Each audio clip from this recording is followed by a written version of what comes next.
우리는 1번부터 20번까지 이런 박스 오비탈을 볼 수 있어. 기호로 표현한다면 A는 1s 오비탈, 얘는 2s, 얘는 2p인데 일반적으로 얘를 이렇게 잡겠다는 거죠. 얘를 2py, 얘를 2pz로 잡아준다. 원래 이게 정해져 있는 건 아니야. 그 다음에 얘가 3s고 얘가 3p로 잡아줬을 때 얘를 3px, 3py, 3pz를 규격을 시켜놓고 풀자. 20번은 J까지 박스가 다 차면 20개야.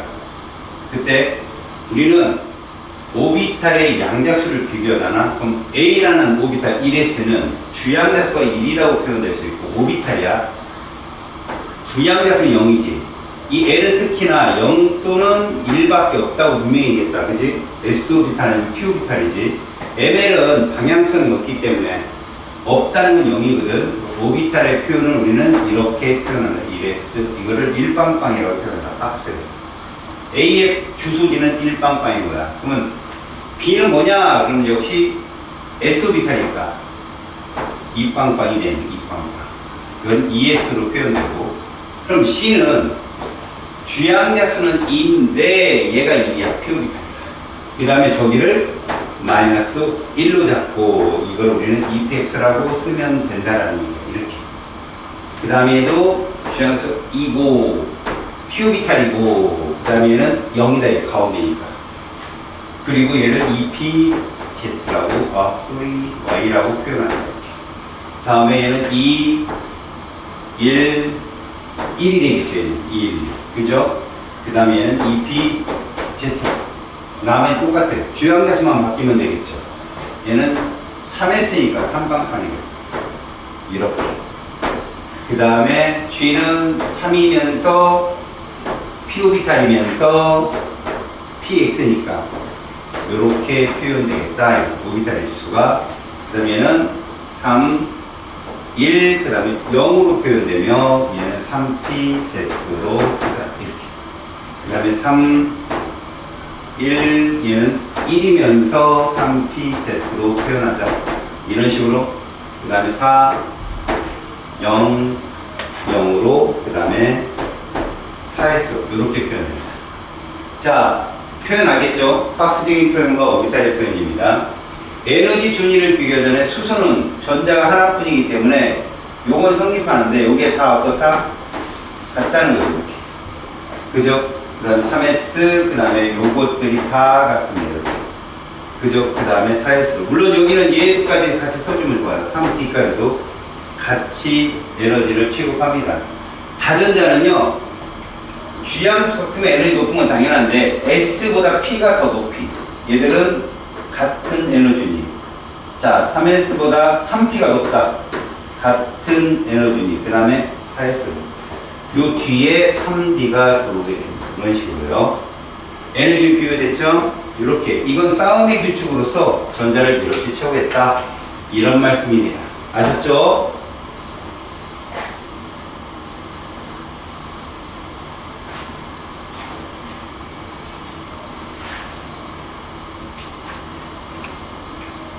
다음에 오비탈 양자수의 합입니다. 그 박스 보고 푸는 거죠.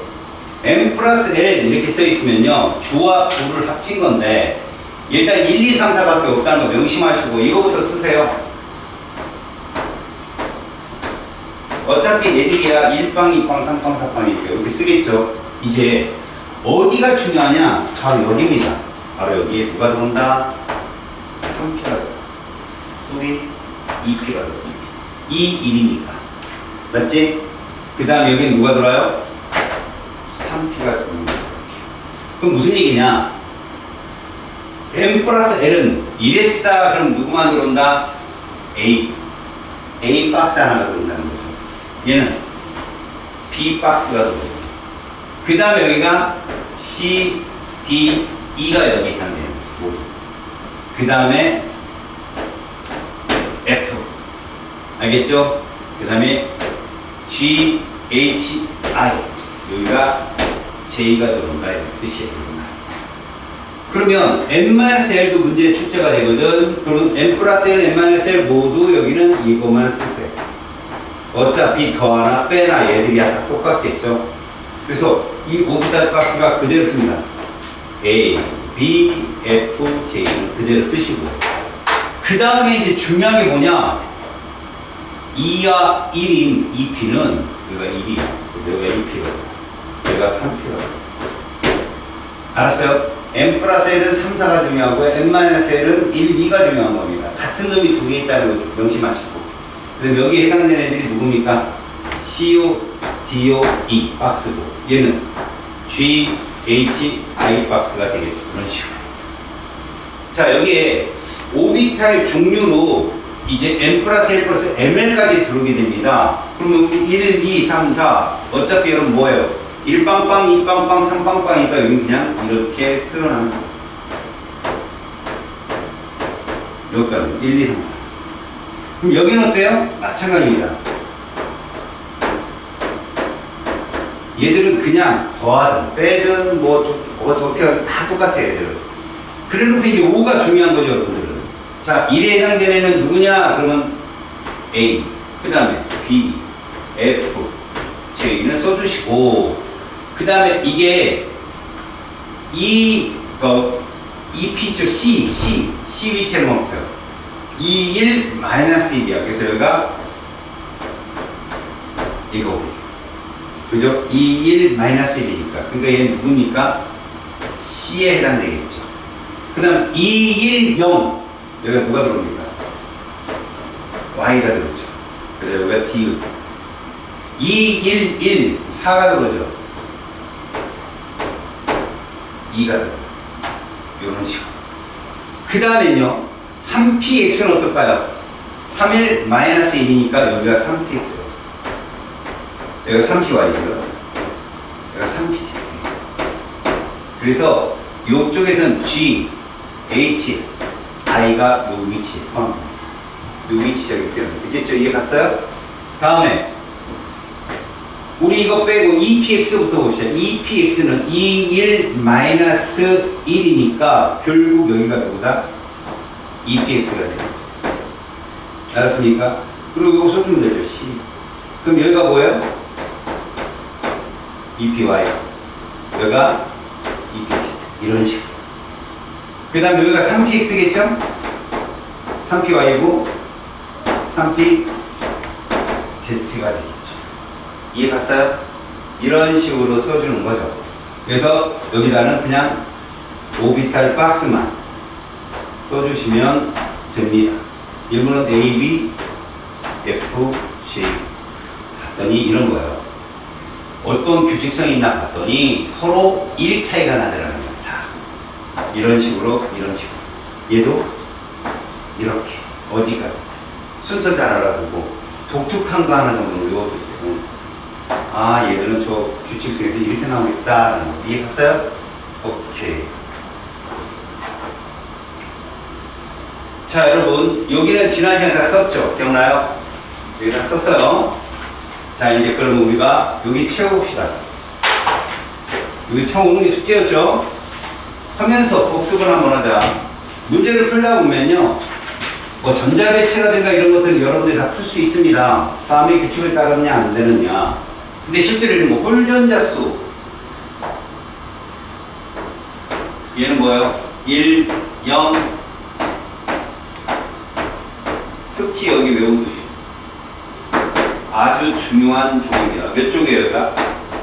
15쪽이라는 거죠. 여기서 알았죠? 그럼 밑에도 똑같은 숫자가 들어갑니다.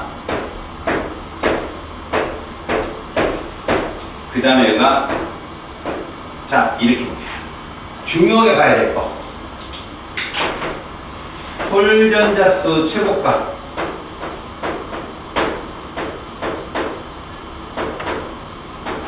바로 3이라는 거고요. 이렇다는 거 꼭 알고 계셔요. 다음에 홀전자수가 가장 많은 애들이 누군가 봤더니 1이라는 거죠. 1조, 그 다음에 13조, 그 다음에 17족이 여기 있다는 거죠. 이것도 알고 계셔야 됩니다. 일자리가 3개 있다는 거. 그 다음에 잘 나오는 거.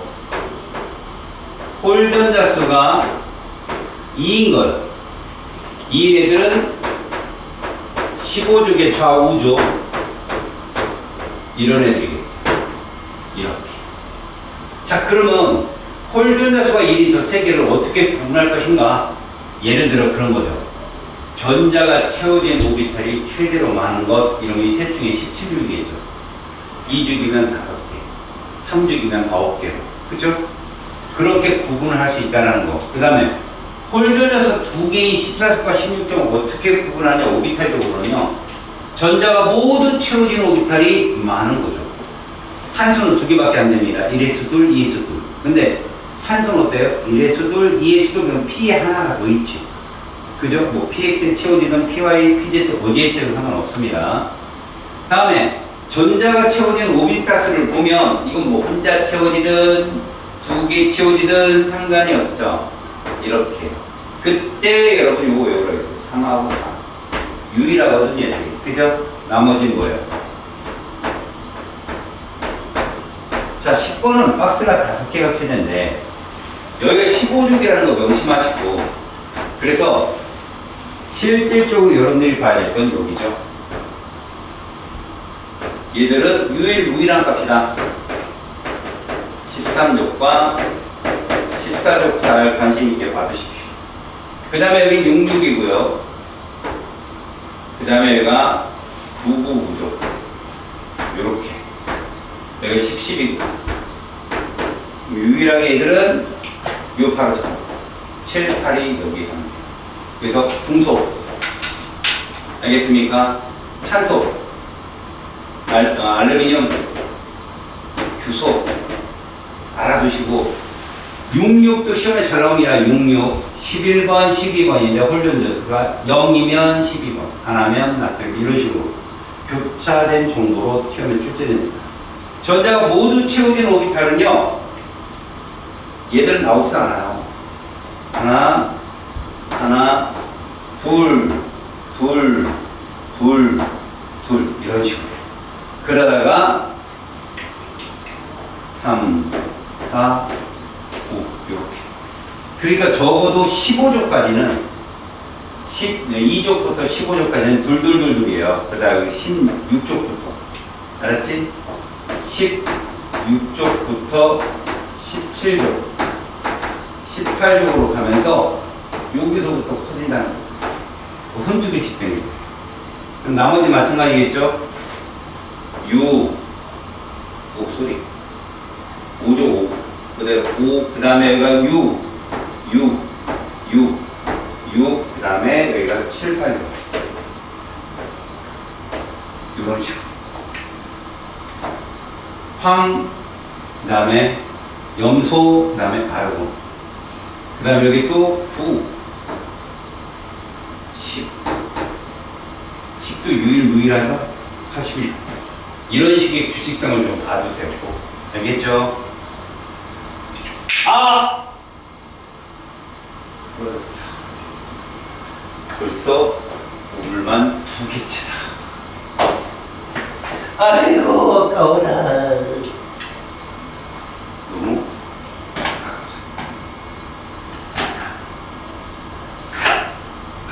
아까워.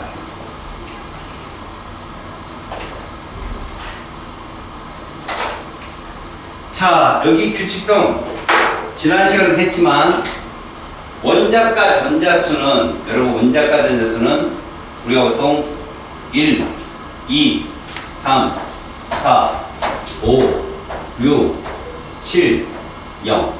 다시 말해서 여기부터 여기까지는 이렇게, 이거 누구예요? 1족부터 17족까지는요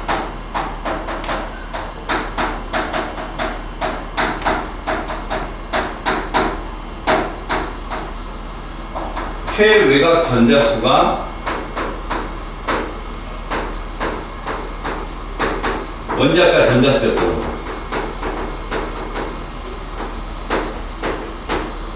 그런데 여기만 다르잖아, 그지?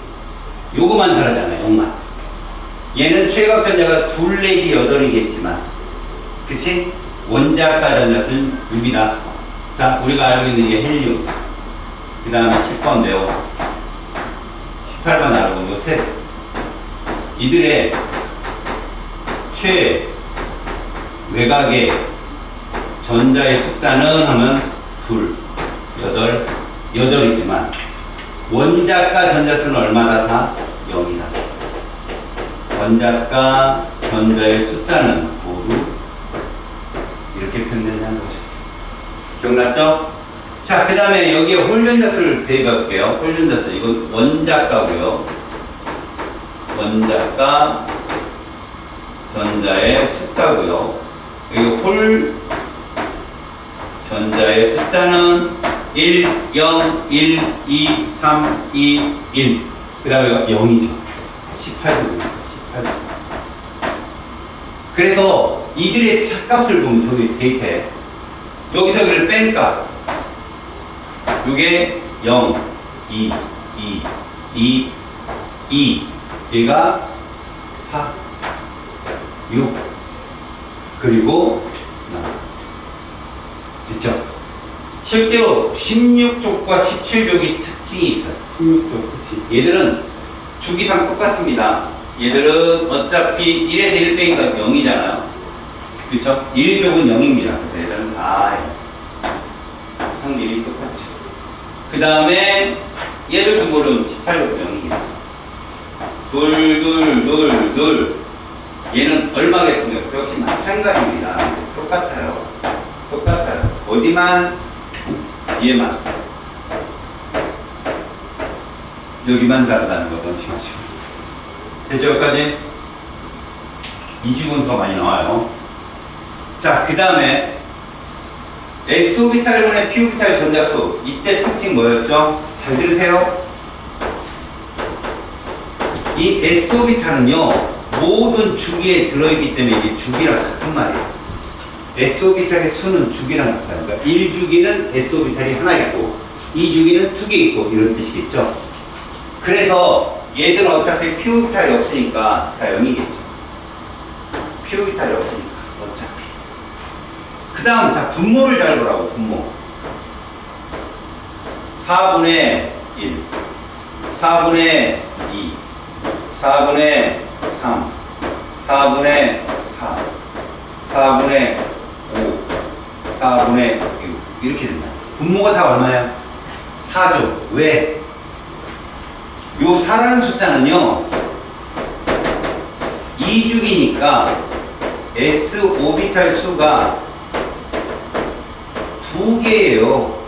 그럼 전자는 곱하기 2죠. 됐습니까? 요런 특징이 있다. 자, 그 다음 봅시다. 얘가 얼마냐? 아, 얘는 6분의 6, 6분의 7, 6분의 8, 6분의 9, 10, 11, 12. 왜 쟤는 안 쓰느냐? 분모가 뭐예요? 얘만 11번이기 때문에 이렇게 되고. 그래서 주기적인 특징을 보면 저 값은 원래 번호가 크면 커지게 되거든. 같은 주기에서 1, 그러니까 1족과 2족으로 갈 때만 달라진다. 1족이 더 큰 값이 나온다는 거죠. 그럼 얘도 마찬가지겠네. 분모가 7분의 가 됩니다. 7분의 12, 8분의 12. 그래서 시험 문제 출제되는 얘가 기준 1 나오는 애들. 알았습니까? 1 나오는 애들 시험에 나왔고, 그래서 누가 나왔느냐? 2분의 3인이 들어갔어.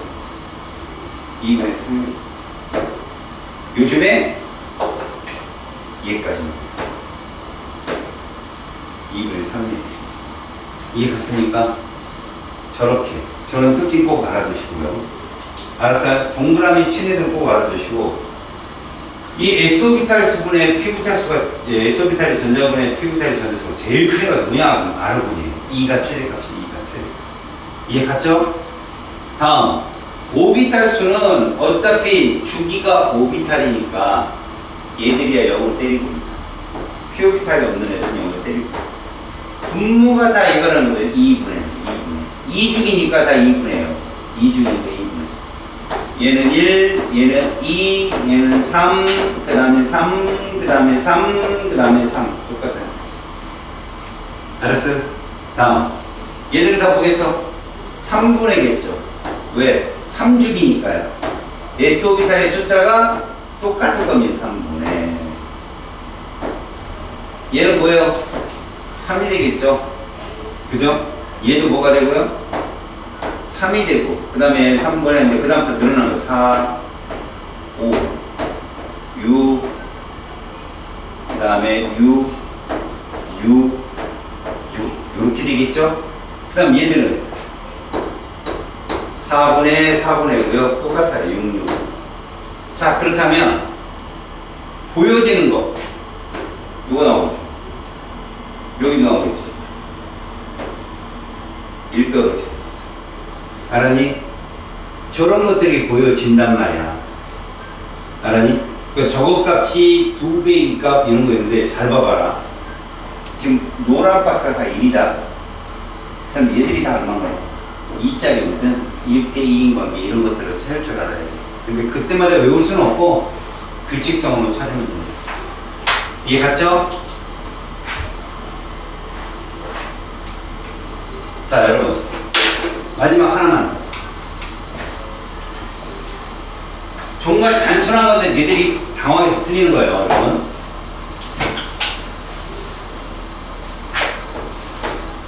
전자의 주양자 수 총합을 보겠습니다. 전자의 주양자 수 총합.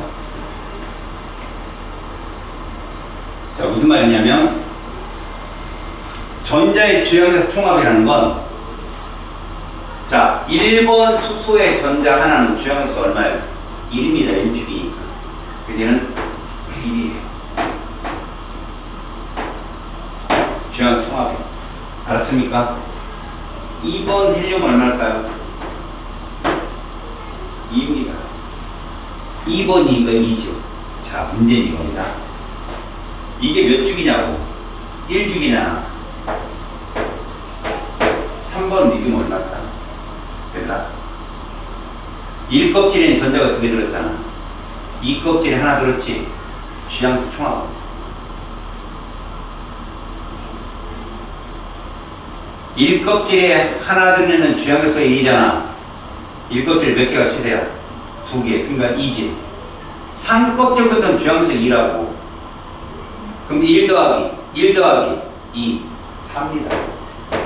이렇게 됩니다. 전자는 몇 개인데? 이거 봐라. 1껍질, 우리 K껍질을 할게 알았니? K껍질에 2개가 들었고 A껍질에 하나 들었으면 이건 곱하기 1이고 이건 곱하기 2 해야 된다는 거야. 주양자수니까. 그러면 4번 베릴륨은 전자 4개인데 얼마겠냐? 얼마 커졌어? 왜? 전자 하나 늘어나면 2 커져. 그래서 5번 풍선 얼마라고? 20 커진다니까? 자, 그래 쭉 내려가. 10번 네온이면 K에 2이고 L에 8이지? 곱하기 1이고 곱하기 2란 말이야. 그래서 얼마? 이렇게 됩니다. 자, 이제 봐. 11번 나트륨은 K에 2개, L에 8개, M에 하나다. 곱하기 1, 곱하기 2, 여기 곱하기 얼마야? 그래서 얼마니? 숫자다. 보여? 얼마 커졌어? 이렇게 차이가 2씩 나면 그들은 2주기 관계야. 근데 갑자기 3으로 확 넘어갔어. 바뀌는 거야. 얘 무조건 그럼 3주기, 1주기인 거지. 특징적인 거. 이해 갔어? 그런 것이 출제가 될 때도 있다는 거지. 알았어. 그래서 이런 거야, 다. 자, 얘가 x인데 얘는 x 플러스 3이고 얘는 x 마이너스 2야. 알았니? 그렇다면 이들은 몇 주기 원소고 이게 N 총 합이야. 이건 몇 차이니? 얘는 몇 차이고? 이렇게 되는 거지. 그럼 이들 둘은 몇 주기 관계고? 2주기 관계인데 얘는 몇 주기 관계고? 3주기. 그게 11도냐? 아, 뭔 말인지 알겠어? 그런 걸 처음 만나면 이렇게 된다고. 굉장히 간단한 건데 내가 기초반이라도 조금 니네들 자세히 가르쳐 준 게 이런 것 때문이야. 개념은 충분히 했는데 응용을 해보면 애들이 헷갈려하니까. 여기까지 됐어? 오케이. 자, 그래서 우리가 숙제를 했단 말이지. 했어요. 그래야 그 뒤 문제가 풀려요. 기초 개념으로 문제가 안 풀립니다, 이거.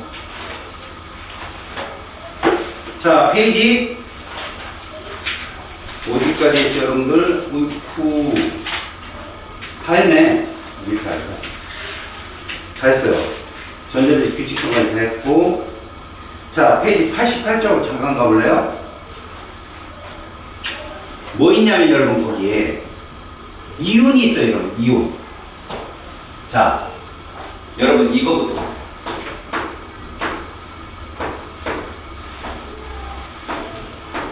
우리님이 주교일표에서 여러분 이거 기억나? 세트 1 세트 1 기억나 안 나? 몇 번 전자배치를 따른 애들. 그래. 세트 2는 18번의 전자배치를 따른 애들이 있잖아. 기억나냐?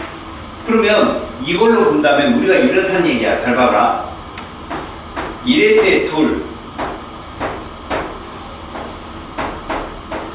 1에 이게 10번 네온 아니냐? 맞잖아. 얘들이 싸움의 규칙에 의해서 파울리 베타 규칙을 따르면 이러한 전자배치를 갖겠잖아. 근데 얘가 이거래 이렇게 나온다. 이거 전자가 두 개 더 많다는 뜻 아니야? 원래 몇 번이었다? 8번이었고 홀변자수는 두 개였고 이런 식인 거지. 이해 갔어? 무슨 말인지? 이온의 전자배치라는 건 저런 거야. 알았니? 근데 왜 내가 10번하고 끝냈냐면 18분 안 내. 왜? 길어서. 시험지 지면 안 된다고. 알았어요? 됐죠? 요렇게 해서 이쪽이 마무리. 여기 혹시 풀어왔냐? 안 풀었지? 안 풀어 정상이야. 풀면 나쁜 사람인 거다. 나쁜 사람이 아니에요. 정말 착한 사람이에요. 내 말만 듣고 풀어. 그 뒤에까지 다 풀어야 돼. 알았어? 잠깐만. 97번 잠깐만. 97쪽에. 97쪽에 3번 같은 문제가 그렇게 푸는 거야. 무슨 얘기냐면 니네 홀전자분의 원자과 전자수는 또 새롭지. 기잖아. 그럼 니들 이대로 푸는 거야. 그 가로축에 데이터 줄 때마다 얘들아 금방 쓸 줄 알아야 돼. 이렇게 나오잖아. 가로축이 몇 번이야? 3번이지. 니네 세로축을 할 수 있거든. 얘들아. 그지? 세로축에 니들 일자리 보이냐? C 보이지? 걔는 산소 아니면 마그네슘. 왜? 2주기는 4분의 4일 거고 3주기는 6분의 6일 거야. 왜? 분모 분자 합이 번호거든. 알아서 원자일 조건에서. 그러니까 8번 산소 아니면 누구다? 12번 마그네슘 중에 하나예요. 또 1.5 3개 있었지. 10번 네온, 15번인 20번 칼슘이 그 애들이. 왜? 2주기면 4분의 6이 1.5잖아. 3주기는 6분의 9가 1.5. 4주기면 4분의 12가 결국 1.5. 합치면 그렇게 나와. 10번, 15번, 20번. 이해 갔지? 그런 관계로 본다면 우리는 가로축을 보잖아. 원자과 전자본에 이렇게 써. 원자과 전자수를 뭘로 나눌까? 홀전자로.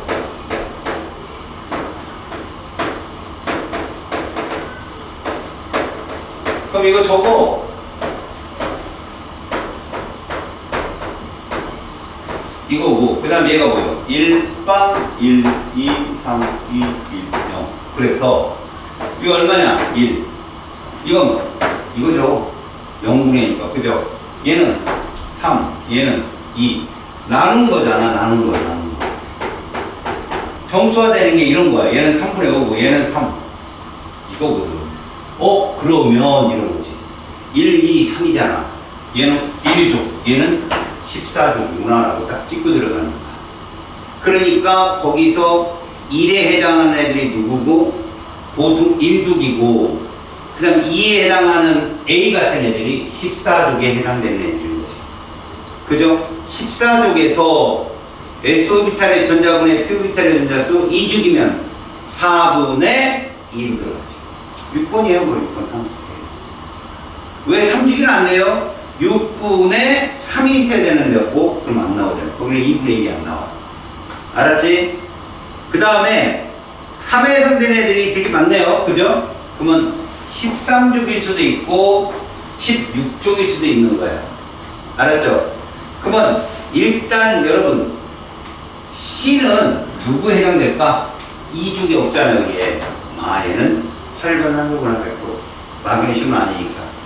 그쵸? 그래서 C는 5고, 그 다음 D는요, 4분의 1 나와요. 여러분, 4분의 1이면 분모가 4, 그럼, 이거 2죽이구나. 금방 눈치채죠? 왜? S오비탈의 수가 2개여야 돼, 이거 2죽이면. 5번 분수예요. 됐죠? B는 3분의 5인데, 이거 2주기는 4분의 이렇게 나와야 되니까 2주기는 아니에요.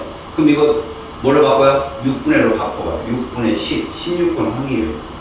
알았어요? 그렇게 해석을 해 들어가는 거야. 알았니? 됐지? 넘기세요. 숙제 잘 해와요. 중단은 마무리까지 못 풀더라도 선생님이 지금 풀어준 거기까지 해보세요. 자, 이제 원소의 주기적 성질을 들어가겠습니다. 결국 2단원의 마지막 단원이에요.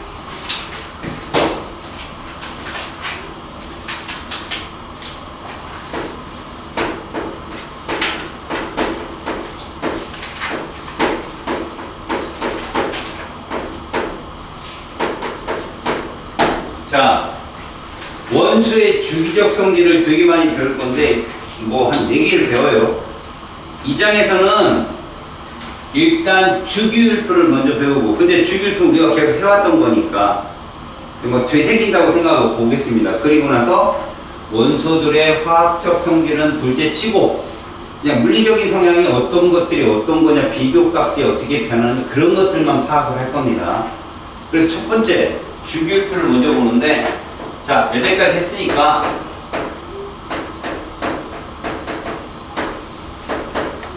주기율표라는 것 자체가 원소들의 주기적 성질이 되풀이되는 성질을 이용한 배치예요. 알았어요? 그래서 거기에 주기율표가 만들어지기까지 과정해가지고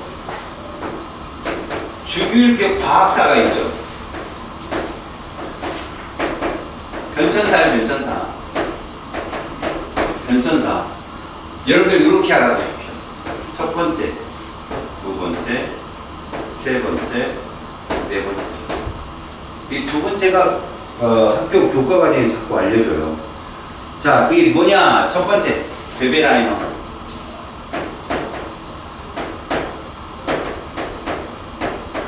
이 사람이 이걸 주장합니다.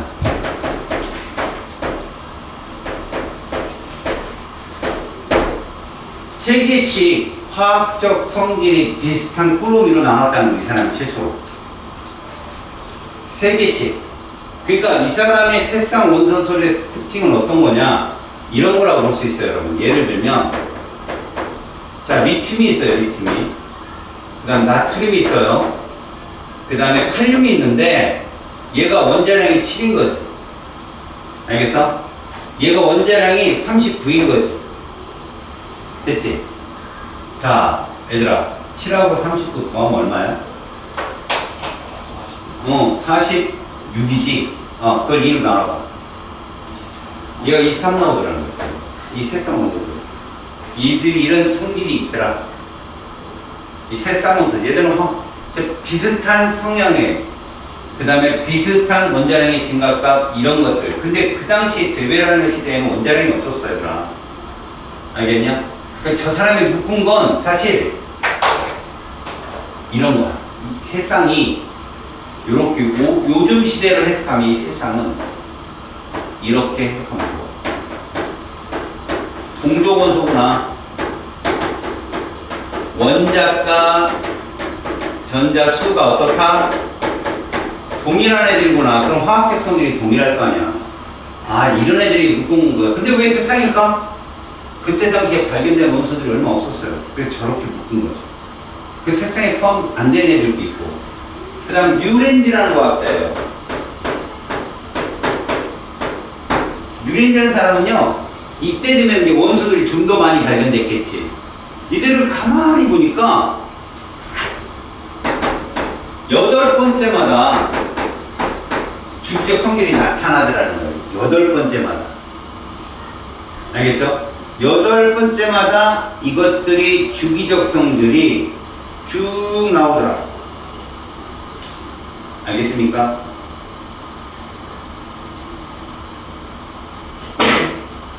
그냥 뭐 원자량을 3으로 놨더니 뭐 그때 당시에 3으로 놓고 풀었었거든요. 근데 그거 말고도 그냥 8번째마다 주기적 성질이 나타나더라. 그게 중요한 얘기예요.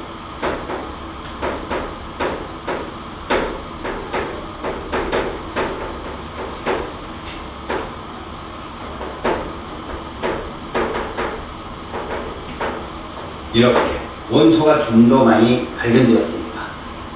그러다가 러시아로 와서 멘델레프라는 사람이 나타나요.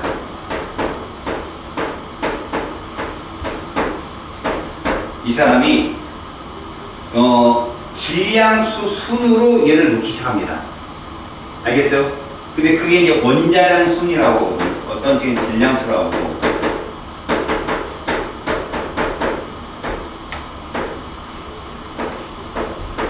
완성을 하게 됩니다. 원자량 순서대로 완성을 하죠. 현대의 주기표랑 정말 비슷해요, 얘가.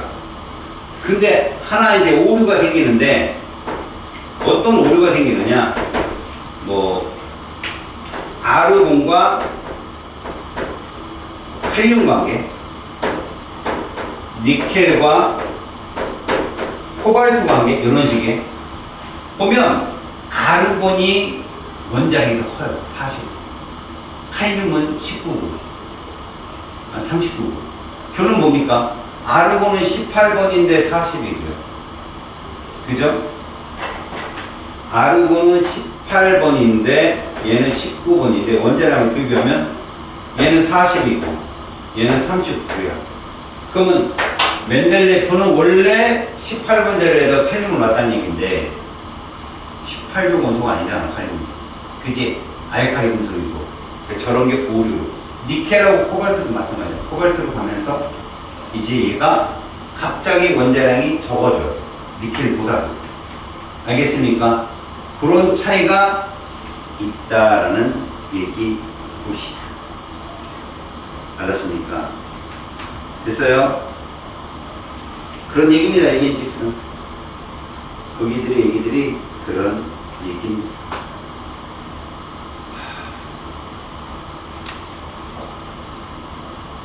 여러분, 코발트가 27번인가? 맞죠? 이렇게 써볼까? 이렇게 쓰면 니켈이 빠른 것 같아.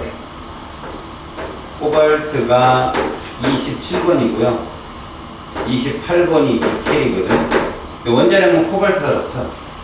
알았습니까? 이런 차이가 있다. 라는 겁니다. 아시겠어요? 자, 우리는 이제 막 한참 넘어와서 누구에 의해서? 모듈리라는 사람에 의해서 러더포드 제자예요. 얘들은 원자 번호 순서다라는 것을 알아냅니다. 결국 원자 번호가 누구냐? 우리 뭐라고 했어? 이걸 양성자의 숫자라고 했죠. 얘가 뭐 양성자 수를 셌다? 실험을 통해서 물질파라는 실험을 통해서 양성자의 숫자를 정수화시켜서 바로 번호를 완성하게 되죠. 그래서 모듈리까지 과학사가 이렇게 이루어진다는 거 보아두시고, 그 다음에 뭐 나머지 현대의 주기율표 정도면 요 정도만 알고 가자. 지금 우리가 배우는 거 먼저 이제 처음에 주기부터 볼까? 주기라는 거 이게 중요한 거니까 가로줄이면 전자 껍질이죠. 그리고 주양자수에 해당됩니다. 같은 말이야. 그리고 S오비탈 수이기도 하고요. 어떤 상태? 바닥 상태. 이렇게 되죠. S오비탈의 숫자이기도 하죠. 그래서 우리는 주기가 1, 2, 3, 4 있으면 이게 1주기라는 거죠. 이게 2주기고요. 3주기, 4주기 이렇게 표현할 수 있다는 거죠. 그러니까 뭐야? 이게 n은 주양자수잖아. n을 이렇게 쓰듯이 줄이는 주기를 이렇게 표현할 수 있고요. 전자 껍질로 표현하면요. K고, L이고, M이고, N이고. 그 다음에 전자가 채워진 S오비탈로 표현해도 1, 2, 3, 4예요. 얘들이. 알았죠? 같은 뜻이라는 거예요.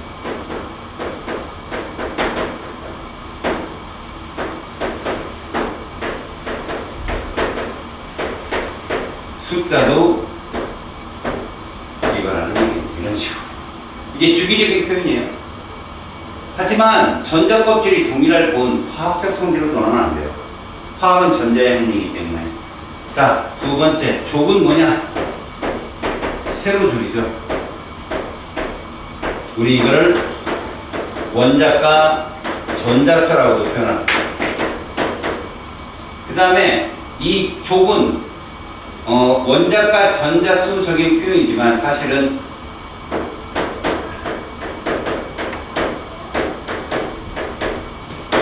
우리가 11족, 12족 이게 반드시 원자과 전사를 뜻하는 거라고는 볼 수 없어요. 원자과 전자를 알 수 있는 거죠. 그래서 우리가 보통 말하는 1족부터 시작해서 2족, 13족, 14족 이렇게 쭉 나열을 하잖아요. 단주경 주기율표라고 그러거든. 16족, 17족, 18족에서 족에 대한 얘기, 우리 원자과 전자를 표현하면 1, 2, 3, 4, 5, 6, 7, 0으로 최외곽 전자수를 표현해도 1, 2, 3, 4, 5, 6, 7 근데 여기에 8은 누구고 10번 네온이나 18번 아르곤이고 2는 2번 헬륨이고 이런 차이가 있다.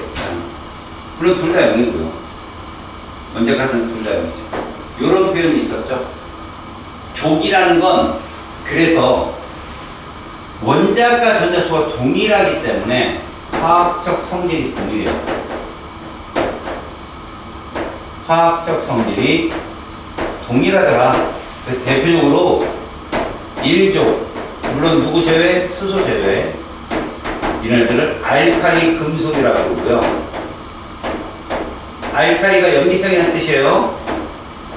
수용액에 녹였을 때 염기성을 띈다고요. 알칼리 금속이라고 부르고요. 17족은 할로젠이라고 해요. 할로젠. 라틴어로 산성이라는 뜻이에요. 이렇게 화학적 성질이 동일한 걸로. 그래서 우리는 동족원소라고 부르죠. 동족원소. 이러면 원자과 전자수가 동일하다. 이런 뜻입니다. 그것이 있죠. 그래서 실제로 족은 1족부터 18족까지. 주기는 일반적으로 1에서 7주기. 끝이에요. 1에서 7주기. 프란심 같은 게 7주기예요. 자, 페이지 115쪽은 그러한 주기율표를 나타냈고요. 일반적으로 뭐 우리가 보통 말하는 4주기, 그러니까 5주기, 뭐 6주기 이런 쪽에 이제 난탄 계열, 아티듐 계열 이런 애들이 들어오거든요. 그들은 원소 하나를 다 못 채워서 원래 우리 단주기형 공부 그러잖아요. 2, 8, 18, 그 다음에 32, 32이 들어요. 알겠습니까? 봐봐요. 첫 번째가 주에 2, 두 번째 주기에 8, 3주기에 8, 4주기에 18, 5주기에 18, 6주기에 32, 7주기 32. 알았습니까? 그 다음에 만약에 발견되어 인간이 만들어내면 몇 개 나와야 되냐? 64개 나와요. 지금은 뭐 그거밖에 없으니까. 알겠지요? 그리고 그 115쪽에 그 전자배치를 쓱 그려놨잖아요. 그게 보호 전자껍질 모형이에요. 보호 전자껍질은 원의 개수가 뭐에 해당된다? 주기에 해당됩니다. 주기. 자, 보세요. 걔들을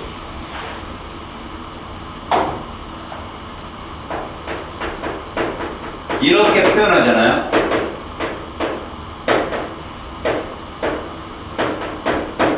보호 전자껍질 모형으로 놓잖아요. 이렇게 나타납니다. 이렇게.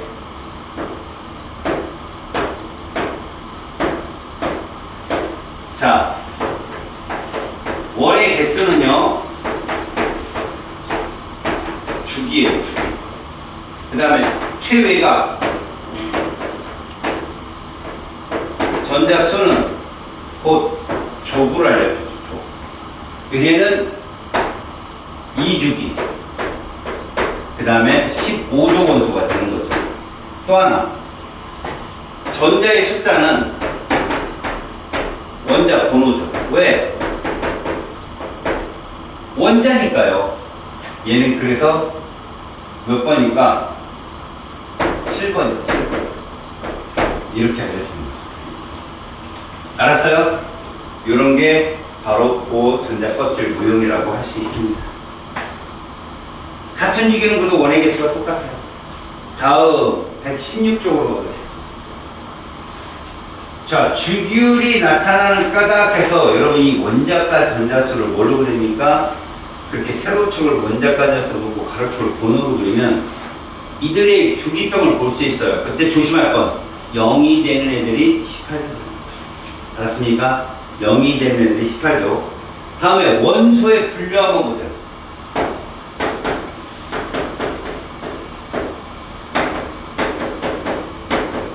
자, 우리는 금속 원소와 비금속 원소로 분류하거든요. 자, 금속 원소는 보호 전자껍질로 말하면 이런 것들입니다. 봐요. 대부분, 자, 대괄호를 치고 이렇게 네모를 쳐대면 얘는 이온이라는 뜻입니다, 여러분. 알았어요? 대괄호가 그냥 원만 있으면 원자 표시인데 대괄호가 치면 뭐라고? 이온이라는 뜻이에요. 그래서 실제로 이렇게 그리잖아요.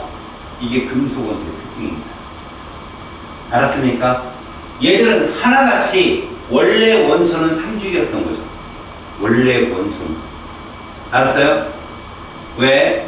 금속 원소만 시험에 정말 많이 내거든요. 금속 원소는 저런 모양을 갖는다. 이런 애들은 얘밖에 없어요. 그럼 원래 얘는 뭐였느냐? 이렇게 생기네. 원래 나트륨. 얘가 저렇게 간 거라고. 이온 된 거라고. 이해하니? 이런 것들을 구분을 잘 하세요. 그 다음에 얘도 있을 거 아니겠습니까? 이렇게. 몇 값 플러스? 2값 플러스. 이게 12번 마그네슘이야. 그럼 원래 얘는 이랬다는 거. 외곽의 전자가 2개 있었던 거. 12번 마그네슘. 이런 거만 좀 알고 있습니다. 이런 원소들이 금속 원소야. 비금속은 껍질이 변하지 않고.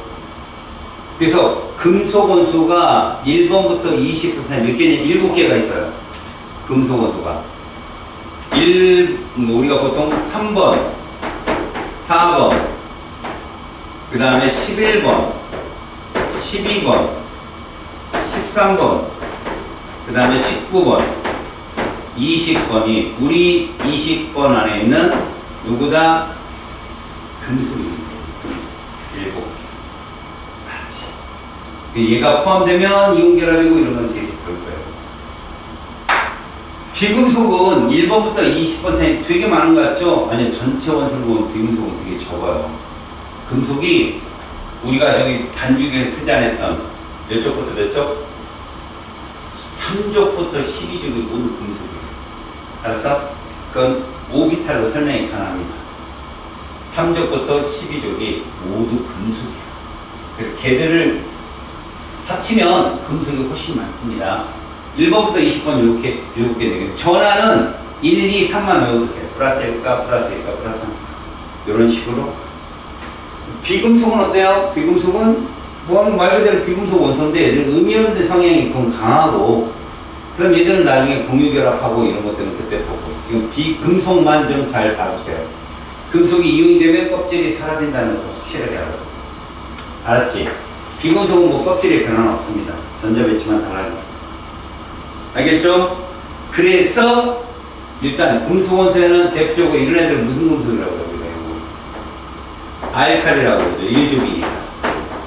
알칼리 금속. 그럼 얘는 참고로 보는데 2족은 알칼리 토금속이라고 해요. 그럼 13번 알루미늄 뭐라고 부르냐? 알루미늄 족 원소라고 불러요. 그냥. 그리고 비금속은 대표적으로 17족에 할로젠이 있었죠. 그죠? 그런 거 한번 보시면 됩니다. 뭐 18족 비활성기체도 비금속인데 걔들은 화학결합을 전혀 하지 않아. 전자가 움직이기 어려우니까. 아시겠죠? 이러한 특징이 있다라고만 알아두십시오. 자, 이번 문제는 한번 풀고 가자. 이번 문제. 페이지 117쪽에 주기율표가 만들어지기까지의 과정에 대한 설명입니다. 되베라이너의 새쌍원소설. 결국 되베라이너는 화학적 성질이 비슷한 세 개의 원소들을 묶어놨단 말이야. 현재 주기율표적 해석을 보면 같은 족 원소들이야. 원자가 자소가 동일한 애들이겠지? 그래서 같은 주기는 아니고 족이라고 해야 돼, X. 누렌지의 옥타브설은 현대 주기율표에서의 주기 개념의 시초가 된 건 맞아. 8번째마다 주기성이 되풀이되니까. 멘델레프 원자량 순으로 놨지, 번호는 모듈이지, X. 자, 주기율표의 세로줄을 족이라고 동그라미 치면 되고, 가로줄은 주기라고 하며, 주양자수와 관련 있는 건 주기다. 알았지? 자, 원소들을 무슨 순으로? 양성자의 숫자. 그게 원자 번호니까 동그라미 됐고, 같은 족에 속하는 원소들이 성질이 동일했지. 동족 원소. 같은 주기는 껍질수다. 알았죠? 세 번째, A, B, C, D. 거기 보면 원소들은 금속원소다 했는데 누구만 금속원소냐? B만 금속원소다 얘들아. 알았냐? C는 준금속이라고 해. 1번부터 20번이면 분수하고 규소가 여기에 해당된다. 알았어? 그래서 우리는 준금속인 건 금속도 아니고 비금속도 아니고 뭐야? 병신. 비시사 이렇게. 알았죠? 특히 실리콘은 여러분 물리학에서는 반도체라고 불려요. 반도체. 보통 도체들은 온도가 높아지면 저항이 커져서 전류가 안 흐르는데 반도체는 특징적인 거야. 온도가 높아지면 저항이 줄어. 전류로 더 잘 흐르는 성질이 있는. 비의 원소들은 양이온되기 쉽다. 당연하죠. 금속 원소니까. 특히 여러분 3족부터 12족을 전이원소라고 그러는데요. 그 원소들은 외곽의 전자가 하나 내지 두 개 취급을 해요. 그럼 뭐예요? 금속이죠. 분명히 전자의 숫자가 다른데 이건 4S와 3D의 싸움의 규칙 차이 때문에 나타나는 현상이에요. 시간만 더 있다면 선생님이 그걸 뭐 해주겠지만 우리 시간이 없어. D의 원소들은 음이온 되기 쉽다. 맞아요. 그래서 비금속입니다. E의 원소들은 실온에서 기체 상태. 그래서 비활성 기체라고 합니다.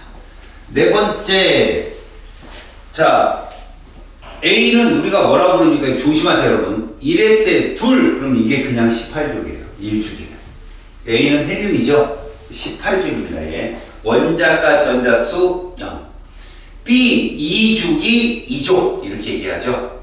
그쵸? 그럼 여러분들 머릿속에 탁 떠올라야 돼. 오? 얘들은 전자가 되기니까 홀변자가 빵이구나. 이런 식으로.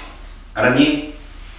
2주기 2조. C는 2주기 5족이라고 안 하고 15족이라고 그래야 됩니다. ES의 둘, 자 14족, 쏘리. ES의 둘, EP, 둘까지 다 취급해줘야 돼요. 원자과 전자수. 탄소죠, 6번 탄소. D는요, 얘는 8번 산소네요. 그죠? 원자과 전자수 6개, 2주기 16족. E는요, 3주기 원자과 전자수가 4개입니다. 3S 둘, 3P 둘을 모두 원자과 전자수라고 불러요. 그러니까 주양자수가 동일한 전자들을 모두 원자과 전자라고 부릅니다. 아셨어요? 18족은 예외. 걔는 영의족 없었으니까. 얘는 그래서 3주기 14족 교소입니다. 같은 주기에 속하는 거 누굽니까? B, C, D 2족이잖아요. 2주기잖아요. 2주기. 맞았습니다. 그래서 B, C, D로 잡으세요. 같은 족에 속하는 원소들 A는 18족입니다. A하고 B 헷갈리지 말라고. B는 2족이죠. C는 14족, D는 16족, 그 다음에 E는 14족. C하고 E가 14족으로 같은 족입니다. 금속 원소를 있는 대로 찾으세요. B 맞죠? 끝. 알았습니까? 외곽의 전자가 하나 내지 3개.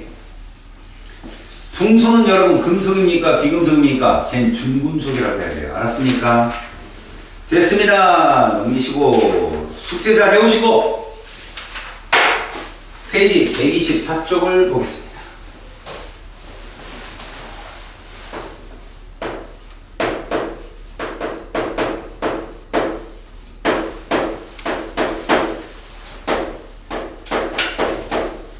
자, 원소의 주기적 성질에 여러분들은 제일 먼저 배우는 게 누구냐? 얘를 배웁니다.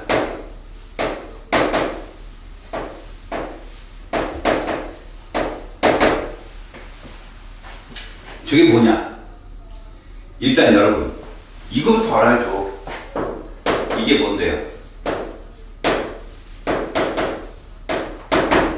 핵전하의 정의가 뭐냐?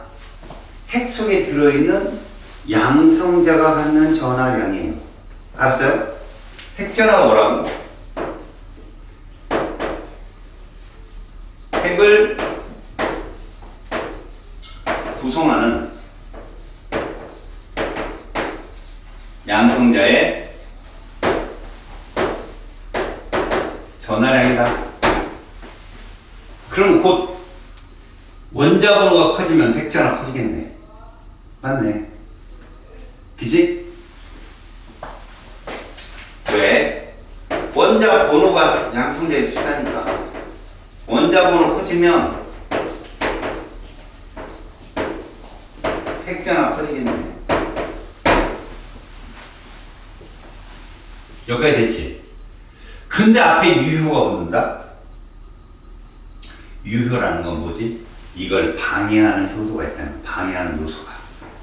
알았니? 저걸 방해하는 요소가 존재한다. 당장 니네 생각해봐.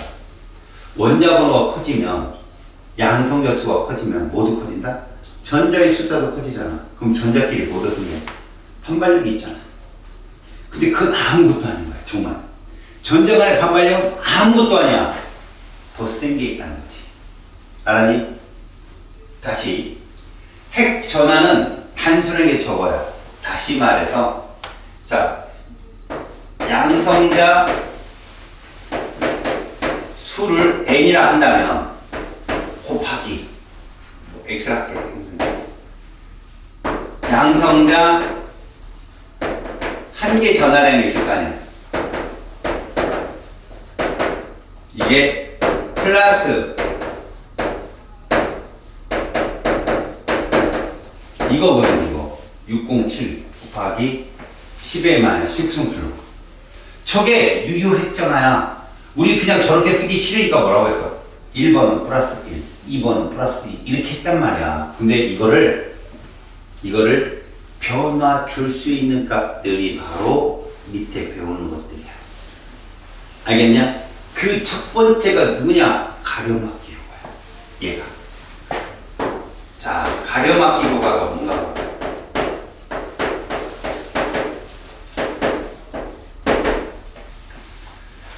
가려막기 효과는 자, 상대 전자가 핵과 전자 사이에 핵과 전자 사이의 전기력을 방해하는 힘이야. 알았니? 전자가 어떤 전자 간의 핵과 전자 사이의 전기적 인력을 방해하는 힘. 결국 뭐냐? 원자에 구성하는 전자들이 2개 이상만 있으면 어떻게 되는 거야? 이게 생기는 거야. 가려막기 효과가. 알겠냐? 자, 실제로 가려막기 효과를 간단하게 말하면 사실은 전자 간의 반발력이라고 거기에 써놨지만 사실은 전자와 핵 간의 전기적 인력을 방해하는 힘이라고 허술하게 정리를 할 수 있어. 야, 전자 간 반발력도 방해하는 힘 맞아. 그치? 근데 얘들은 그거보다 더 센 힘이라고 보면 돼. 사실 더 자세히 들어가면 다전자 원자에서 발생하는 힘이에요. 일단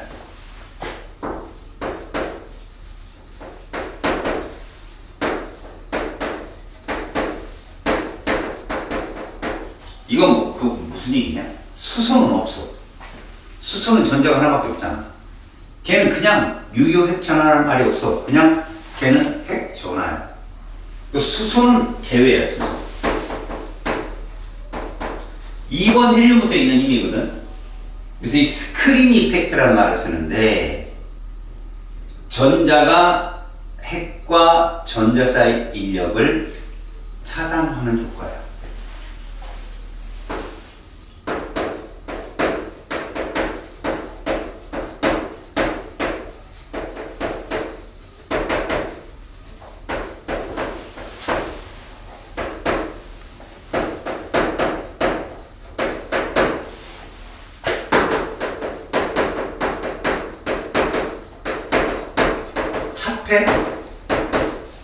가로막는 이런 효과라고 보면 돼. 우리가 사진을 찍을 때 사람들이 많으면 중간에 막 돌아다니면 사진이 딱 제 상대가 차단될 수 있잖아. 누가 쏙 들어오면 얼굴이 막 차단되고 그럴 수 있잖아. 그런 효과를 가려막기 효과라고 일반적으로 해. 이거는 전자가 끊임없이 움직이기 때문에 나타나는 현상이야. 끊임없이. 그러면 너희들이 이제 우리는 흔히들 이렇게 얘기하거든. 실제로 그 가려막기 효과는 안쪽 껍질의 전자가 존재할수록 가려막기 효과가 더 커. 안쪽 껍질의 전자가 존재할수록. 다시 말하면 이 말은 뭐냐면 같은 껍질의 전자도 가려막을 수 있어. 왜? 전자는 그 껍질을 따라 도는 게 아니니까. 언제든 전자는 앞에서 나타날 수 있잖아요. 근처에서. 그치? 그럼 이런 얘기야. 어떤 전자도 어떠한 전자도 핵 근처에서 확률이 높아. 물론 그건 2s, 3s로 갈수록 뒤쪽에서 확률이 높아지지만 뭐 좀 주양자수가 작다면 안쪽 껍질에서 있을 확률이 높아지는데 문제는 전자가 2개 이상 되면 나머지 전자가 안에 있고 진짜 핵과 전자 간의 인력을 측정해야 될 값이 저 바깥쪽에 있으면 이거 차표 효과가 생긴다는 얘기야. 그럼 결론적으로 이런 거지. 2번 헬륨을 보면 플러스 2의 핵전하를 가져야 됨에도 불구하고 이만큼을 못 낸다는 얘기야. 핵전하가. 뭐 때문에? 전자 사이에 차표 효과 때문에. 가려막기 효과 때문에. 그렇지? 근데 이게 헬륨보다 3주기로 가면 더 심하다는 거야. 2주기로 가면 더 심하고. 그래서 2주기, 3주기로 가면 더 심하다는 거지. 안쪽 껍질의 전자가 바깥쪽 껍질을 차폐하는 효과가 훨씬 커. 왜? 안쪽 껍질은 그만큼 핵 주위에 나타날 확률이 높잖아. 그죠? 그래서 주기가 커지면 전자 껍질 수가 커지면 가려막기 효과도 커지는 효과가 있긴 있어. 알겠어요? 물론 이거 하나만 단순하게 비교할 수는 없습니다. 원자 번호가 그만큼 증가하면 그게 상쇄될 수도 있어요. 근데 대부분 같은 족이라고 말한다면 이게 맞는 말이에요. 같은 족이라면 껍질이 증가하잖아요. 가로막기 효과는 훨씬 큽니다. 그럼 우리도 정의를 해야 되겠다. 뭐라고? 지금 우리가 유효핵전화 그러면 모든 전자들에 작용하는 핵전화를 비교하는 값인데 이제부터는 가장 바깥쪽 껍질의 전자로 국한하자. 알았지? 가장 바깥쪽 껍질에 있는 전자가 중심 핵의 힘을 어떻게 방해를 받느냐 그러면 제일 우선적인 게 가려막기 효과다. 그래서 안쪽 껍질이 전자가 많잖아? 많으면 많을수록 어떻게 돼? 가려막기 효과는 크다. 알겠어요? 그러면 유효 핵전화라는 것은 무엇입니까? 라고 한다면 본디 핵전화보다 유효 핵전화는 어때요? 좀 더 작을 수 있다는 거죠. 그래서 거기에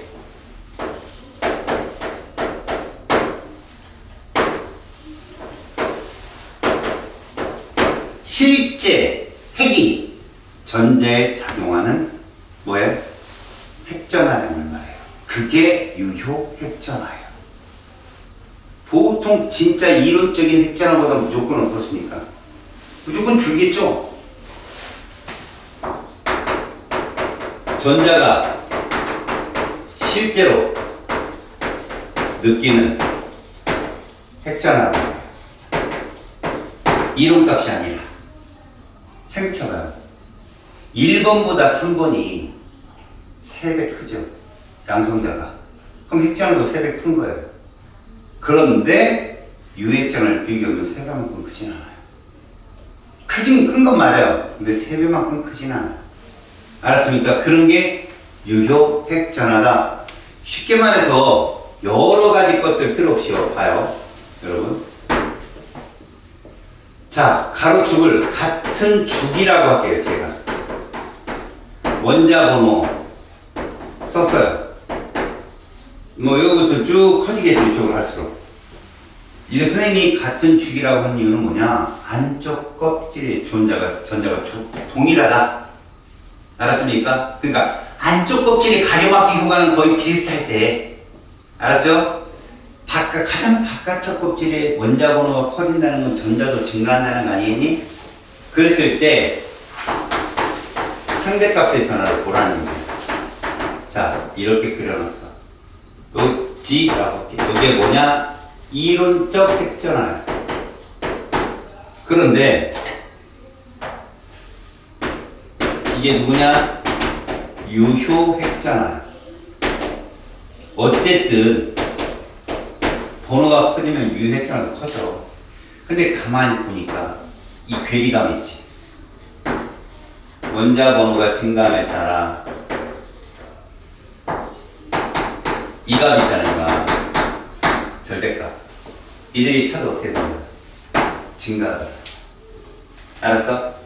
그러니까 무슨 얘기냐? 전자들이 많아지면 많아질수록 이론값과 실제 값의 괴리값이 더 커진다는 거야.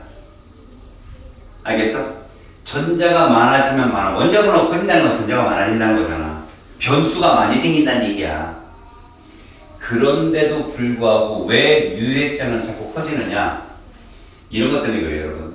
야, 가려막기 효과든 전자 간의 반발력이든 사실 다 무슨 역이야? 전기력 아니냐? 전기력의 공식이 이거야, 얘들아. 거리 제곱분의 전하량의 곱으로 나타내요. 물론 뭐 여기다 이꼴을 생략하면 쿨롱상수 K를 써야 되는데 저거야. 근데 전자는 다 마이너스 몇 가짜리야? 1가짜리지? 마이너스 1과 마이너스 1 곱해야 1이야.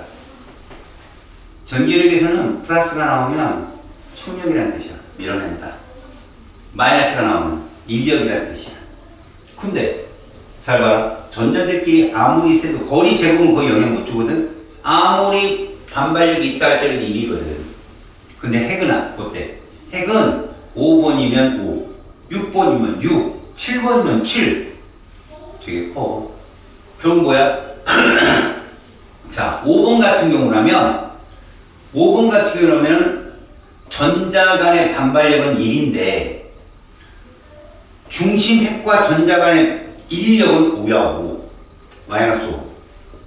근데 6번 탄소는 6이야. 7번 질소는 7이고 전자는 무조건 마이너스 1이니까 원자 번호가 커서 핵과 전자 사이 인력이 세질 확률이 훨씬 더 커.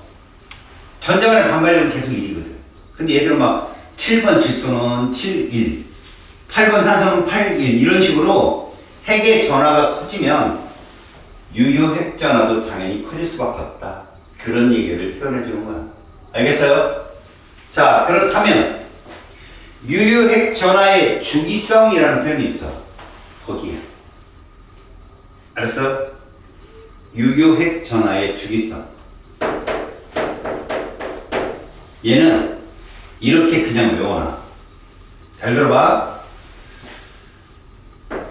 같은 주기든 같은 조기든 모두 원자 번호가 커지면 유효 핵전화 커진다. 일단 외워.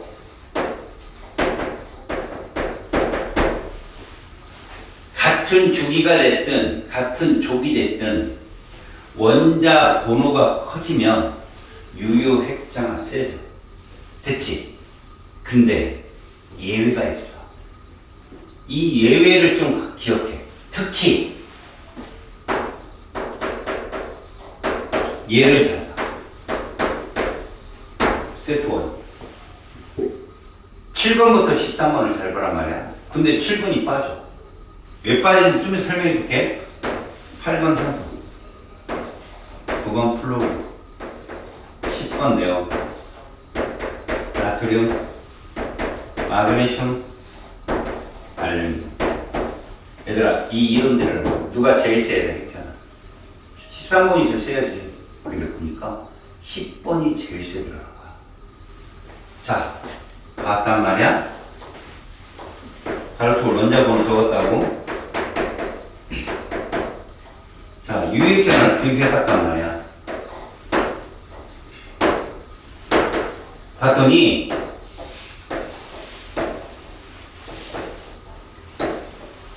이렇게 되죠. 자, 이런 식으로. 얘가 누구냐고. 그래, 얘가 10번이야, 여러분.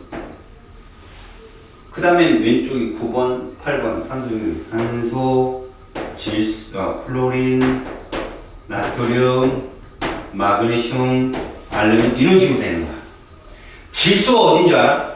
질소가 산소, 알루미늄. 알루미늄보다 좀 낮아, 질소가. 알았어? 질소가, 그래서 여기다 안 들어오는 거야, 여기 데이터에. 알루미늄보다 질소가 낮아서 산소부터 써줘. 알겠지? 그러면 너희들은 얘는 8번이고 얘는 9번이고 얘는 10번인데 얘들보다 작거든? 11번, 12번, 13번. 근데 왜 얘는 갑자기 뚝 떨어지느냐? 원자 번호가 증가해서 양성자 수의 증가는 그 효과보다 껍질이 하나 생겨서 가려막는 효과가 더 큰 거야, 이게 지금. 가려막기 효과가 훨씬 큰 거야. 빵 하고 커지는 게. 알았니? 그래서 전자간 반발력이라고 다 핵전화를 막 좌지우지하는 게 아니라 그 중에서도 가려막기 효과는 더 훨씬 큰 힘이 생긴다는 얘기야. 방해하는 힘 중에. 가려막기 효과가 우선이라는 걸 보여주는 거다. 나머지는 다 번호가 크면 유효액전화 크고. 그래서 니네 나중에 문제 풀 때 A는 B보다 유효액전화 크다. 딱 봐. 번호가 크네? 그럼 맞아. 무조건. 알았냐? 그런데 이런 애도 있다. 세트 1에서. 그래서 이 문제가 옛날에 자주 출제가 됐었어. 비교해.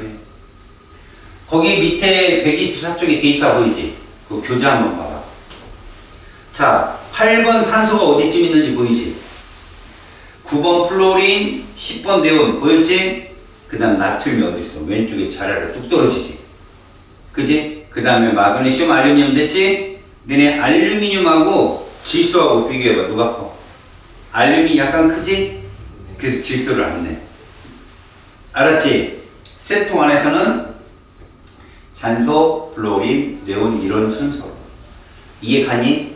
자, 이게 유효액잖아요. 그럼 내가 왜 유효액전을 자꾸 가르쳐주고 있을까, 니들한테? 우리는 지금부터 입자 반지름을 비교할 거야. 야, 사실 니네가 입자 반지름을 볼 일이 있느냐? 없어. 그럼 뭐냐? 암기거든, 암기. 사실은 암기. 암기인데, 반지름의 정의가 뭔지만 안다면, 그럼 이 관계라면 이럴 때 좀 반지름이 더 크지 않을까라는 예상을 할 수 있는 건데, 자, 내 말을 들어봐. 원자 반지름이라는 건 핵으로부터 최각 전자 간의 거리라고 하는 것이 맞아. 다시 말하면 어떤 원자든 간에 내부 핵 주위에 전자 구름이 도는 공간이 있어요. 그 크기가 누가 더 크냐고 묻는 거야. 근데 현대 오비탈 모형에서는 핵과 거리가 멀 때 확률이 0인 곳이 있었냐? 없었단 말이야. 그럼 얘들의 경계를 어디까지 잡을 것인지 애매모호한 거지. 그래서 과학자들이 뭐라 했냐? 앞으로 원자 반지름을 결정하는 건 좀 더 안정한 전자들의 움직임이 결성됐을 때 제자 해가지고 뭐라 했냐? 화학 결합을 했을 때로 조건을 붙여. 전자가 원자일 때보다는 결합을 했을 때 전자가 좀 더 속박되거든. 그때 그 거리차를 이용해서 원자 반지름을 정의하자. 근데 조건이 있어. 어떤 조건이냐? 서로 같은 원소 사이에 화학결합이 이루어졌을 때 그 핵단거리의 반으로 정하자라고 명명을 해. 근데 내 말을 들어봐. 자, 금속 결합은 니네 배워서 알고 있지. 금속 결합은 남자들끼리 하지. 근데 다른 남자랑 하냐 안 하냐? 안 하니까 금속 결합의 길이 반 하면 그냥 금속 원자 반지름이라고 할 수 있어. 같은 원소끼리니까. 근데 비금속은 아니잖아. 화합물도 형성되고 막 그러잖아. 그래서 같은 원소 간 결합은 뭐밖에 없어? H2, N2 이런 애들밖에 없잖아. 근데 웃긴 건 N2는 삼중결합이야. O2는 이중결합이고. 이 사람들은 삼중결합, 이중결합을 하게 되면 핵간거리를 객관적으로 잴 수 없다는 걸 알았어. 왜? 단일결합일 때의 거리로 조건을 잡아야 핵과 핵 사이의 인력을 정확히 상대적으로 비교할 수 있는데, 이중, 삼중이 돼버리면 주위에 파이본딩 해가지고 그 결합이 이 핵거리에 영향을 줘. 다시 말해서 N과 N 사이의 단일 결합 반지름을 딱 측정한 것보다는 N2, 삼중결합을 측정한 거리가 훨씬 더 가까워져. 그럼 상대적이지 못하잖아. 조건을 두 개를 건다. 비금속 원소들은 같은 원소 간의 단일 공유결합이야. 같은 원소 간의 단일 공유결합이라는 조건을 걸어. 근데 애초에 조건이 뭐였냐, 지금? 원자 반지름 조건이 무슨 결합할 때야? 화학 결합할 때였어. 이렇게 되면 낙동과 모리아가 나타나. 누구냐? 몇 쪽 원소가 화학 결합 안 하지? 걔는 원자 반지름이 없어. 그래서 원자 반지름에서 18도 빠져, 걔들은. 알았어? 지금 유해전압까지도 막 18도 열심히 참여했잖아. 이온 반지름, 원자 반지름 18도 없습니다. 사요나라. 알겠어요? 걔는 없어요. 왜? 정의가 원자 반지름이 이렇기 때문에. 봐봐.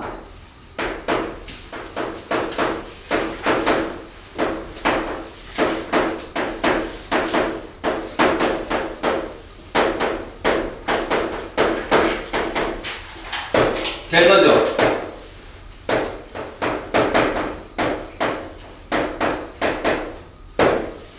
비금속 원소의 경우 이윤결합은 안 돼요.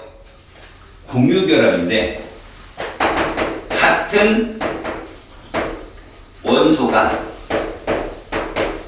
단일 공유결합 길이 곱하기 2분의 1로 하자라고 정의합니다. 그러니까 H2는 잴 수 있어요. N2, O2는 안 돼요. 왜? 걔들이 삼중이 중이니까. 그래서 N2나 O2는 중심 원자가 두 개인 분자 내에서 N과 N 사이의 결합을 잰 다음에 반으로 잘라서 측정을 해요. 비금속, 금속원소는 어땠냐? 금속원소는 그냥 금속 결합 길이가 있을 거 아니야.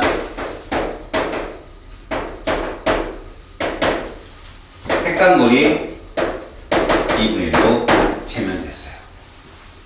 자, 이것들을 재해서 비교를 해보니까 우리가 앞에서 배웠던 유액전하고 가림막히하고 밀접한 관련이 있더라는 거야. 얘들의 반지름이. 알았니? 그래서 우리는 이 주기성을 배울 거야.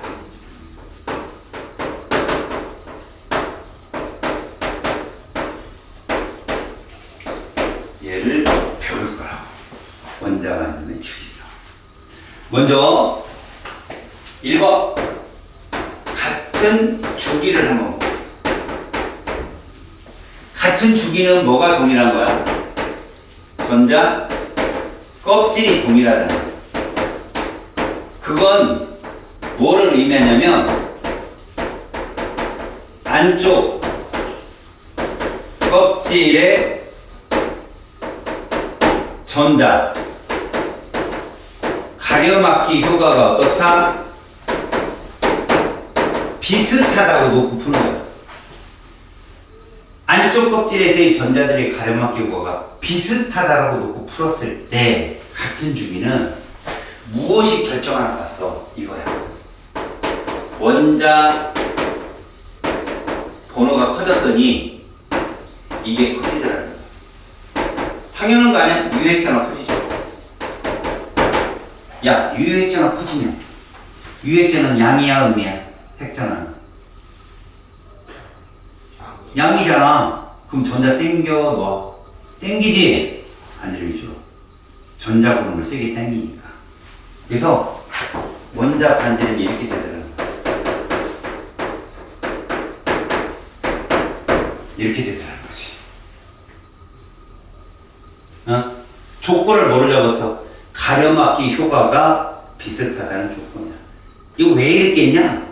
아까 전에 10번, 11번으로 넘어갈 때 갑자기 원자번호 커졌는데 핵자가 뚝 떨어졌잖아.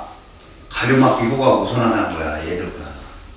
알았니? 만약 그게 비슷하다면 저런 식으로 돼. 그럼 얘들아, 3번부터 9번 사이에 누가 제일 뚱뚱해?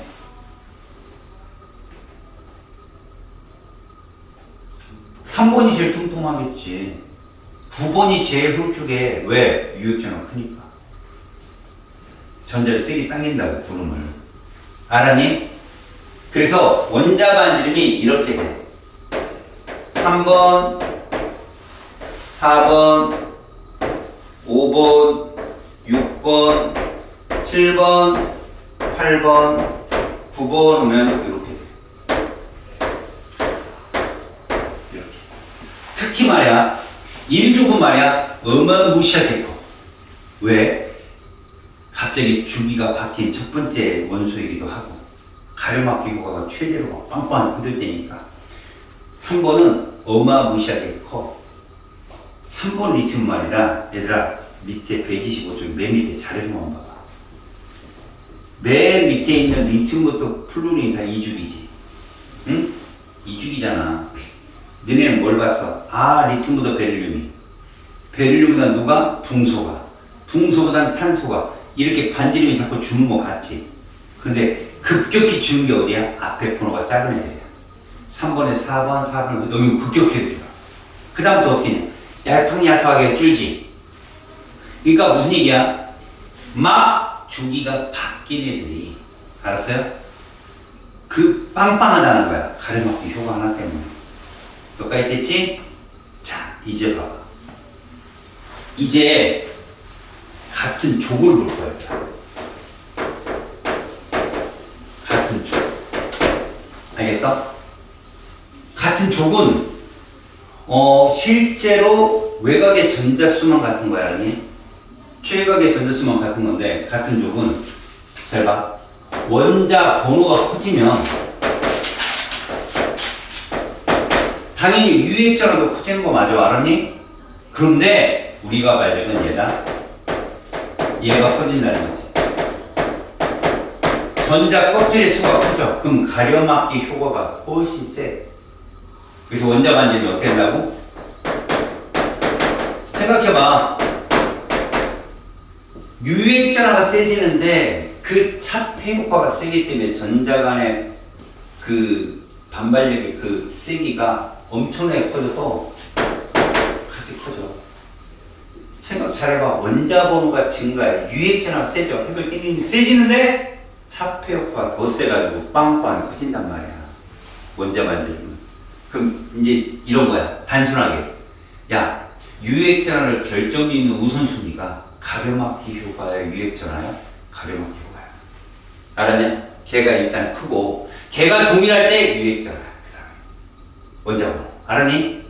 그런 얘기를 지금 해주는 거야. 그래서 실제로 같은 족이라면 1족을 볼까요? 1족? 3번 리튬은 2주기보다는 11번 나트륨 3주기가 19번 칼륨 이렇게 점점 커지더라는 거지. 알았어? 근데 이건 그냥 알아둬 얘들아. 지금 여기까지만 알아두면 좋은데, 야, 2주기 원소가 뚱뚱하겠냐? 3주기 원소가 뚱뚱하겠냐? 당연히 3주기겠지, 생각대로는. 그래서 밑에 데이터를 보라고. 리튬 가냐, 리튬? 리튬이 몇 주기 원소야? 2주기지. 리튬이 2주기란 말이야, 리튬이. 알았어? 왜 유액전화를 봐? 전 먼저 반지를 봐야지. 리튬이 2주기지. 자, 그러면 3주기로 가봐. 나트륨 어때? 걔보다 뚱뚱하지. 마그네슘 어때? 뚱뚱하지. 알루미늄은 작더라는 거야. 어? 작더라는 거야. 무슨 말이냐면 잘 봐라. 대부분 잘 들어. 대부분 2주기 원소보다 3주기들이 대부분 뚱뚱해. 알았냐? 그런데 2주기 원소 중에서도 3주기 원소보다 뚱뚱한 애들이 있더라는 거야. 특히 1족 리튬. 13번 알루미늄부터는 3번 리튬보다 뚱뚱하지 않아. 또 옆에 베릴륨조차도 거기에 인이나 황이나 염소보다는 뚱뚱해. 이해 갔냐? 그럼 이건 뭘 말하냐? 단순하게 가려막기 효과가 우선하고 유액전화가 그 다음에 이렇게 할 수 없다는 거야. 둘이 같이 상호관계가 있다는 얘기지. 하지만 이것까지 시험에 낼까? 그렇진 않다는 거야. 여러분들은 선생님이 알아는 대로 해. 뭐냐? 껍질의 숫자가 큰 애가 우선한다. 뚱뚱하다. 그 다음 껍질의 수가 비슷할 같은 주기는 번호가 큰 애가 작아진다. 왜? 우리 원자 반지름은 전자 구름의 범위야. 그걸 당기는 힘이 세기가 크거나 그가 퍼지게끔 도와주는 애들은 반지름을 좌지우지할 수 있어. 하지만 리튬은 알아두라는 거. 왜?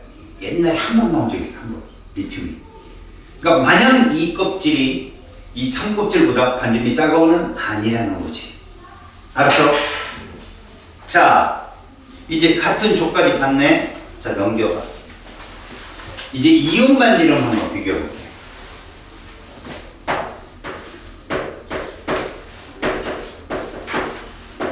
자, 이제 봐봐.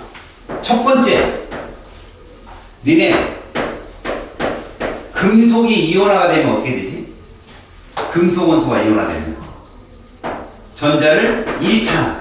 여기서 말하는 금속 원소가 1족부터 13족이잖아. 전자 1차나. 그럼 봐라. 여기에 에너지를 가하잖아. 그러면 얘가 무슨 이온돼? 양이온 된다.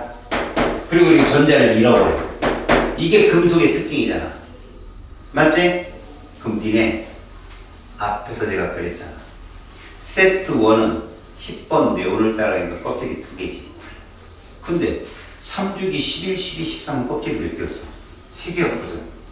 그럼 걔가 네온으로 오면 껍질이 어떻게 돼? 사라지지? 그럼 반지름이 줄어들어. 껍질이 사라지면. 껍질 3개가 뚱뚱해, 2개가 뚱뚱해. 그래, 껍질이 준다니까? 반지름이 감소한다고. 다시 말해보자. 예를 들어볼게, 예를. 11번 나트륨이 있는데, 얘는 이런 거야, 원래. 3주기 1주기였다고. 무슨 말이야? K에 2, L에 8, M에 1였다고, 원래. 근데 에너지를 받아. 그 누구 전자 배치를 따라가? 그렇지. 그래서 이렇게 된다고. 그럼 전자를 잃어버릴 거 아니야. 얘가 어떻게 돼? K에 2에 L에 8이잖아. 그러면 나트륨하고 나트륨 플러스하고 반지름이 원자 반지름하고 이온 반지름을 비교해봐. 애들이 감수의 증가에 이온 반지름이 되면 감수가 이렇게 된다고. 자, 이거는 유효 핵전화로 설명할래? 전자 껍질수로 설명할래? 전자 껍질이잖아. 가려막고 설명할 수밖에 없잖아. 아, 양면화되는 건 껍질이 사라졌기 때문에 반지름이 주는 거야. 그래서 우리는 결론이 이거야. 줄어드니까 원자 반지름분의 뭐가 이온 반지름이 1보다 작구나 이렇게 보는 거야. 1보다 작구나. 이게 양이온의 특징이라고. 근데 비금속은 어떠냐는 거야. 비금속. 자, 요만한 끝낼게. 비금속. 자, 비금속으로서는 오히려 외부에서 전자가 들어와. 안정한 전자배치를 누르면 그럼 음이온이 되잖아. 그래서 에너지를 방출하거든. 물론 저 에너지의 출처는 전자야. 무조건 화학은 전자형이니까. 그럼 봐라. 우리가 예를 보자. 전자가 이렇게 있는 17번 염수가 있어. 여기에 전자가 돈다는 거지. 그럼 얘가 이렇게 된다는 거야. 마이너스 1가. 그리고 저 전자는 에너지를 이렇게 했지. 그럼 여기에 전자가 이렇게 8개가 다 찰 거 아니냐. 그리고 여기 하나 더 차겠지. 이런 식으로. 그러면 얘 CL 마이너스가 되는데 봐라. 우리가 이렇게 보자는 거지. 자, 얘 껍질 몇 개니? 7개다 이거야. 첫 번째로 껍질부터 보자는 거야. 걔가 가장 우선하니까. 유효핵전화가 핵전화보다 주는 가장 큰 원인이 껍질이야. 껍질이 바뀌었냐 안 바뀌었냐. 껍질 수가. 비금속들은 안 바뀐다고 했잖아. 3개면 그대로인데요? 두 번째야. 이제 껍질이 비슷하면 유효핵전화 보라고 했지. 원자 번호. 누가 크냐? 똑같아. 이때 비교하는 게 뭐냐? 바로 전자들 간의 반발력인 거야. 알았어? 다시 말하면, 자, 이게 원자 반지름이고, 얘가 이온 반지름이라고 할 때, 비금속은 이게 크다는 거지. 다시 말해서, 원자 반지름분의 이온 반지름을 비금속 원소는 비교하면 1보다 크더라는 거야. 자, 이 이유는 뭐냐? 전자 간의 반발력이라고 밖에 할 수 없어. 근데 이 전자 간 반발력이 우세이기 때문에 이런 현상이 생기는데, 문제는 모든 같은 주기 촉 다 하다 보니 양이온이 될 때까지 전자 간 반발력이 있었다는 거야. 다 전자 간 반발력이 있었어. 개별 반발력은. 근데 총칭하자면 이런 얘기야. 핵전화보다 유핵전화가 작아. 근데 그 원인이, 가장 큰 원인이 껍질의 변화더라는 거야. 껍질의 변화. 제일 큰 원인이 가려막혀가. 두 번째, 그게 비슷하다면 원자 번호의 증가더라는 거지. 유핵전화의 변화. 그것도 같은 얘기. 마지막에 뭐야? 전자 간 반발력이 영향을 주더라. 이런 얘기야. 이거를 다음 시간에 내가 정리해 줄게. 알았지? 다음 시간은 금전자 이온의 반지름을 할 차례야. 알겠어요?